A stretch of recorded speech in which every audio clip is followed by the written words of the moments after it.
In the beginning, films were silent and had very simple plots. Soon, movies began to expand. Sound and color became popular. Special effects were also used from the beginning and grew over the years. There's no question about it. Film has been changing and will continue to change.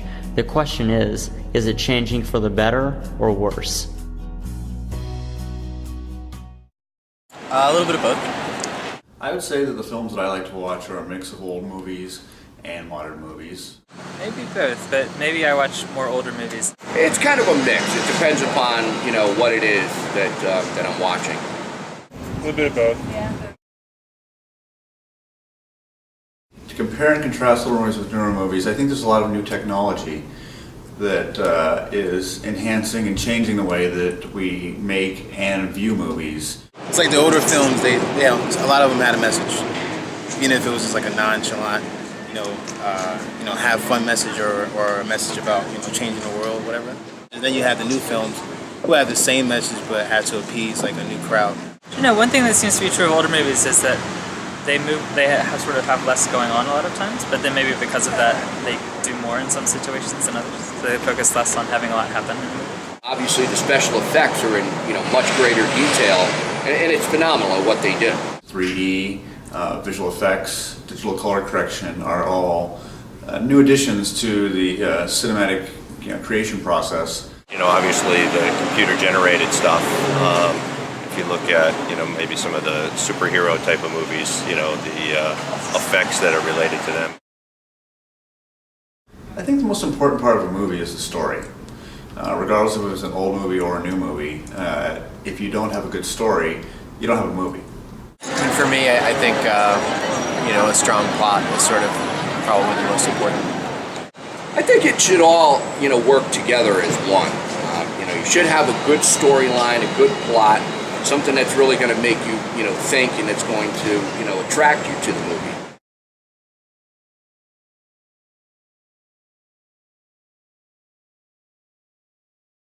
I think that the use of CGI it's kind of a mixed bag.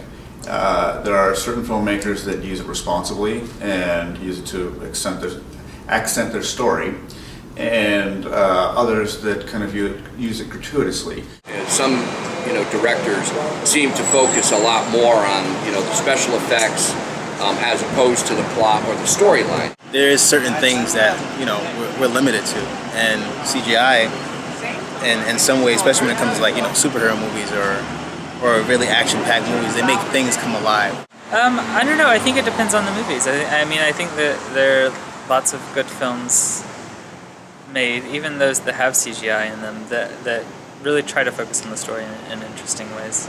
I just saw the Man of Steel, the new Superman movie, and that, the story is so thin, but the effects are incredible. But I think in other terms, with films like, Catch Me If You Can or Forrest Gump, where it's being used almost seamlessly to transport you into a different world or a different time. And CGI, it's just like I can do whatever I want. It's like a superpower, sort of. Let's take, for instance, Forrest Gump. As I mentioned before, I thought did a magnificent job of using visual effects to transport us into the past, into the 60s, into the Vietnam War, all of the different places that Forrest went. Like if you think of like Life Aquatic, this Wes Anderson movie, it uses CGI, but it does it in a way that I don't think it all sort of detracts from the story that he was trying to show. A film that I worked on called Master and Commander: Far Side of the World, which was shot primarily in a tank of water sitting on the beach in Mexico.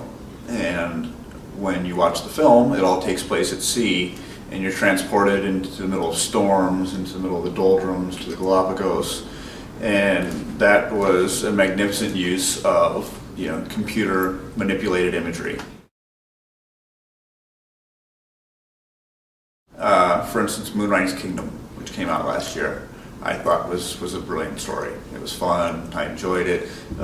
Very little, if any, visual effects work went into it. I saw a film called The Master, which is by a director called P.T. Anderson, and I don't know that there was a single visual effect shot in it. It was all about character actors, doing method acting, becoming these people. That type of art where you're really relying on actors' performances, and directors getting great performances out of actors. For me, that's the best kind of filmmaking you can get. It's hard to say why they remake films. It could be for multiple reasons. Lack of new creative ideas for big budget films. Studios going with things that they know have worked in the past and are going to work again to make them money. I work in theater, and so we're always restaging plays and old stories. I think that what makes a lot of things classic in theater is the number of times people produce it over and over in different ways. I think that certain remakes are magnificent. What Christopher Nolan has done with the Batman series is fantastic. What he did is he took it and made it kind of an original approach to this character. And I think as long as we're telling the story in a new way and giving it a little bit of new life. For instance, Star Trek is kind of going over the same series, but we're starting a little bit earlier in time.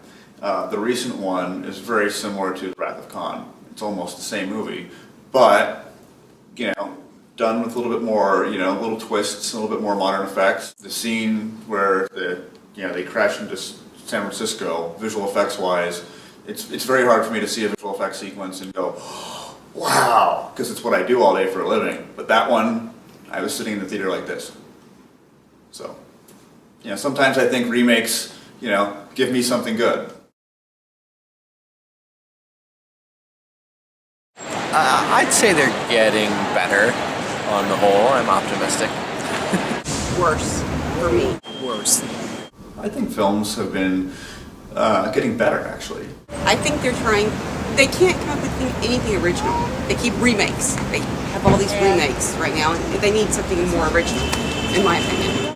I think business is getting into all movies now and making it harder to do different films. There's more people that have access to telling stories and to putting films into the world than ever before. I think every day we have more to work with. We have more history to build off of. So, are films getting better or worse?